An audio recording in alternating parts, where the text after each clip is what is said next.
He didn't even call me.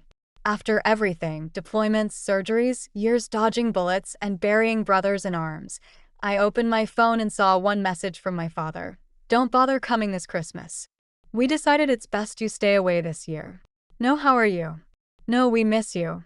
Just a text that read like a severance notice from the people who were supposed to love me unconditionally. My name is Rachel Monroe, and from wherever you're watching this, stay with me.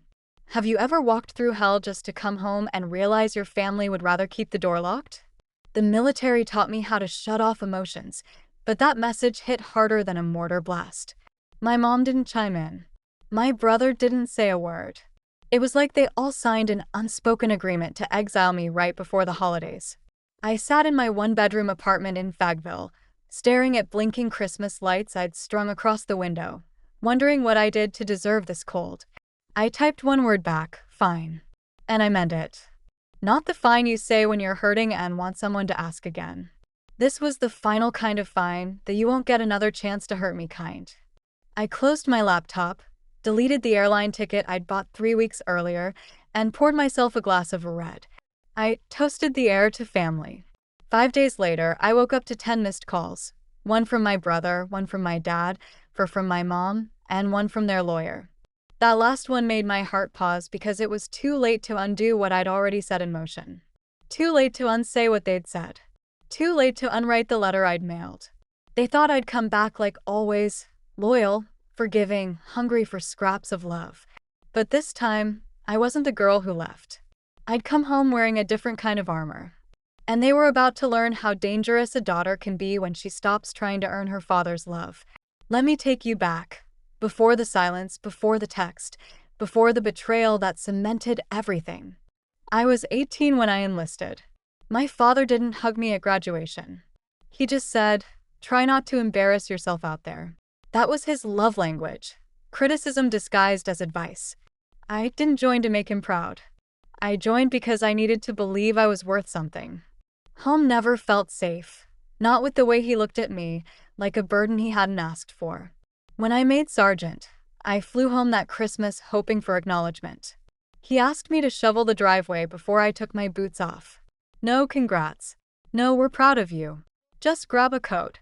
Mom was a ghost of the woman I needed, always wringing her hands, whispering, just don't make him angry. My brother Tyler followed Dad like a shadow, learning young that siding with him meant peace. I played the good soldier, called every birthday, sent flowers on anniversaries, mailed checks when the roof leaked or the car broke down. They never asked where the money came from. Never asked what it cost me. Just cashed it and sent an emoji back. Sometimes not even that. Still, every year, I hoped for one Christmas where I'd feel like I belonged, where my seat at the table was a welcome, not an obligation. But this year, I had different plans. I was done with service. With discharge papers, a modest pension, and a tired heart. I wanted to come home, bake cookies with Mom, hear Tyler's job updates, maybe get a pat on the back from Dad. Instead, that text. So I set a plan in motion. 5 years ago, during a rare leave, Dad asked me to co-sign a second mortgage for the house. I was barely 25. He called it a formality, a technicality. Young, exhausted, and desperate for his approval, I signed without reading. Big mistake for them. Because now, I own 51% of their house. They didn't know that yet, but they would soon. The irony? I'd forgotten about that mortgage. It wasn't until after Dad's text detonated something cold inside me that I dug through old military email archives for a distraction. There it was, a digital copy of the co-signing document, executed, signed by him, signed by me, stamped, witnessed, legal. I read it slowly, and in legalese, it whispered something I hadn't caught before. In the event of primary borrower default or voluntary transfer, the cosigner assumes controlling interest until full loan maturity. Controlling interest. I sat back stunned. While he'd been cutting me off, he forgot I wasn't just his daughter. I was his co-owner. No, the majority owner. He needed my signature 5 years ago because of his weak credit. I'd signed like a fool in uniform, thinking it meant I mattered.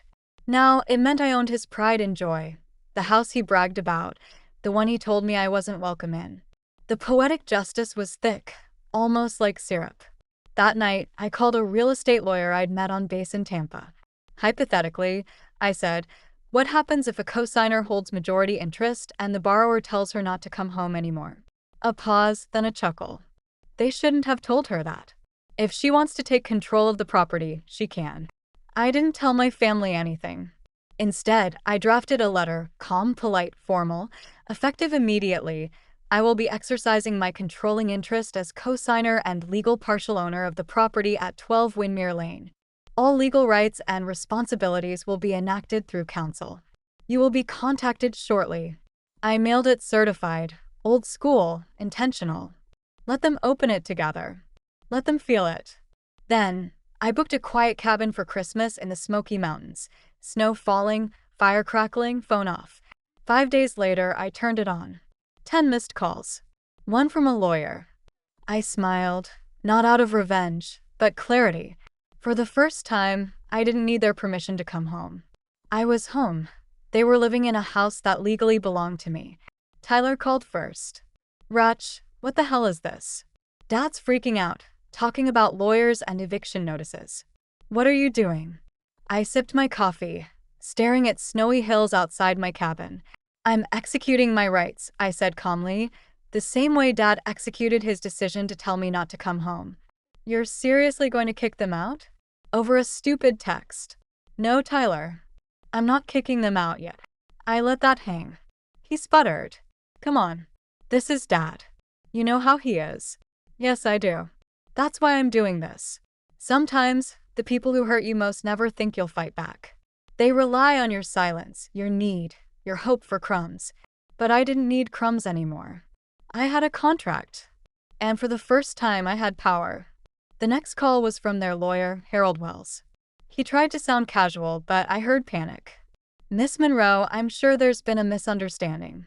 Your letter caused alarm. I interrupted. No misunderstanding, Mr. Wells. The documents are valid.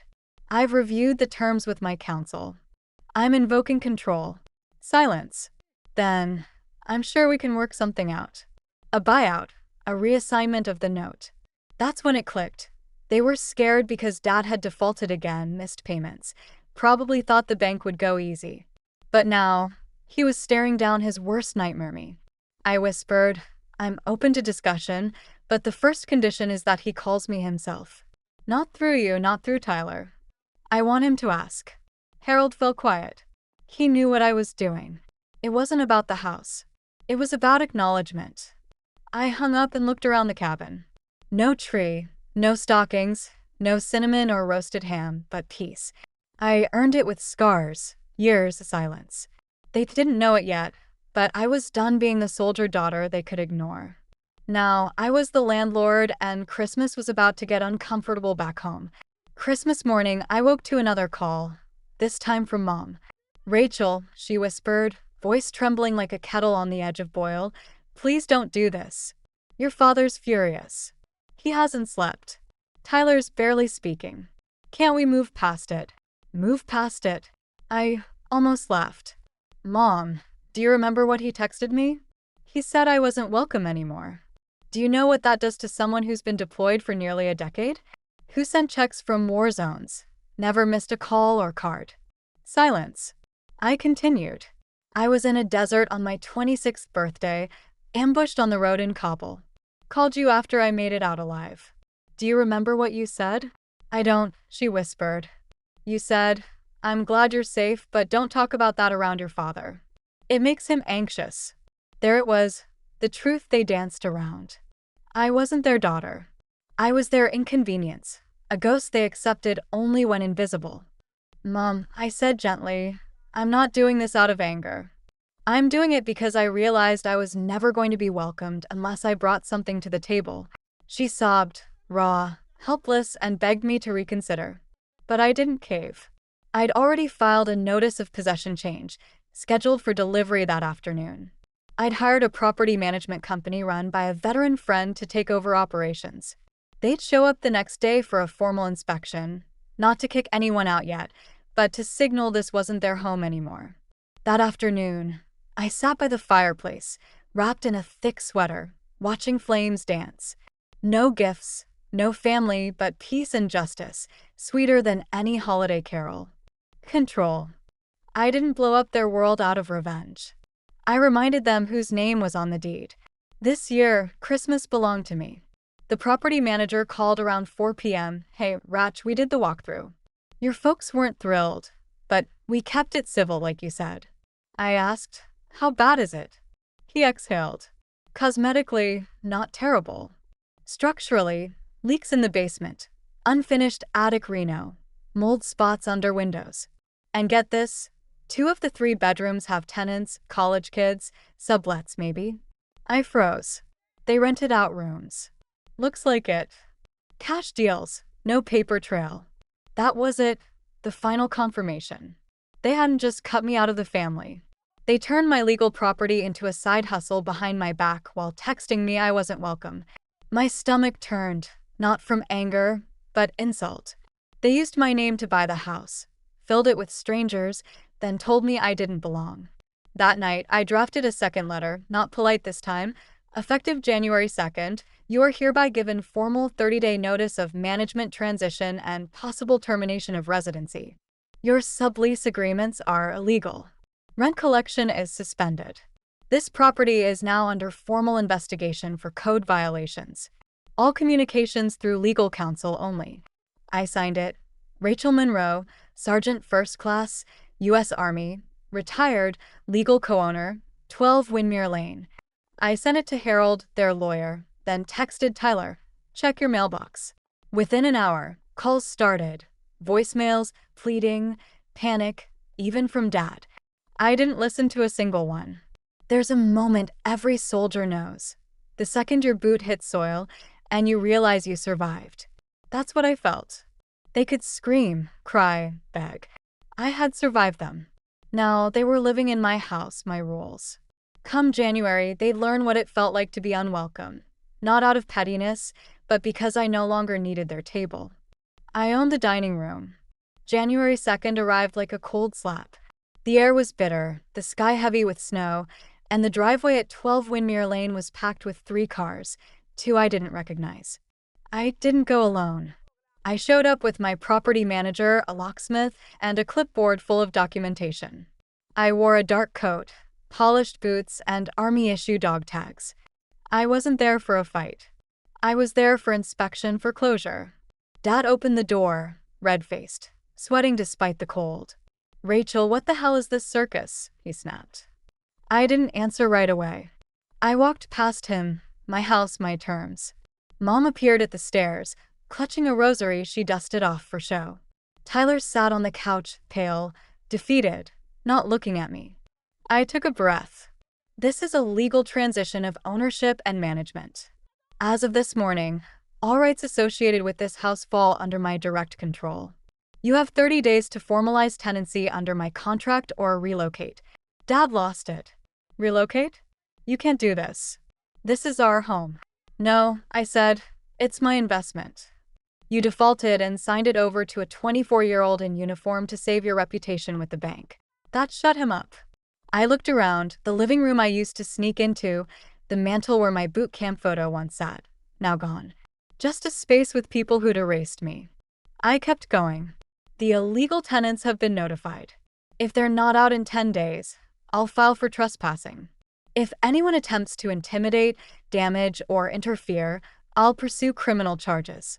Mom's lips trembled. Where will we go? I looked her in the eye. I don't know, Mom. Maybe not home for Christmas. She burst into tears. Tyler stood, tried to say something. Maybe an apology, but I raised a hand. I don't need words. I needed them 10 years ago. Now I need boundaries. The locksmith changed the front door code as I walked out. Snow crunched under my boots. The air smelled clean. For the first time in years, I didn't feel like a daughter. I felt like a woman who came back stronger than they expected. They could call it cold. I called it survival. The final notice expired on January 31st. They didn't fight it. No last-minute calls, no dramatic standoffs, just silence. The kind when people realize you're not bluffing. I arrived the next morning with a new key. The house was empty, No note, no goodbye, just a hollow echo as I stepped through the front door where I'd once stood in uniform, praying for welcome, receiving exile. I walked the room slowly. In Tyler's old room, a duffel bag tag from a ski trip I was never invited to. In the living room, a scratch across the floor where the coffee table I bought at 19 with my first deployment check once sat. They claimed it was a loan. I stared at that scar in the wood, not angry, just aware of how deep damage goes when no one sees you bleed. I didn't cry. I opened the back door, let the cold wind swirl through, and stood with the winter sun on my face. This wasn't revenge, not really. It was restoration of boundaries, dignity, a name they tried to write out of the family story. I turned the place into transitional housing for female veterans, women with stories like mine. Return, rejection, the long journey to reclaim who we are beyond the uniform. We called it the Monroe House. When reporters came after a local outlet ran the story of a veteran reclaiming her home from the family who cast her out, I didn't tell the full truth. This wasn't about shaming them. It was about healing me. When people ask, was it worth it? I smile and say, more than they'll ever understand. I don't visit them. They don't call. But every Christmas now, I light a candle on the porch. Not for them, for me. For the girl who stood outside this house in the snow, unwanted. She finally found her way back and made sure no woman like her would stand alone again.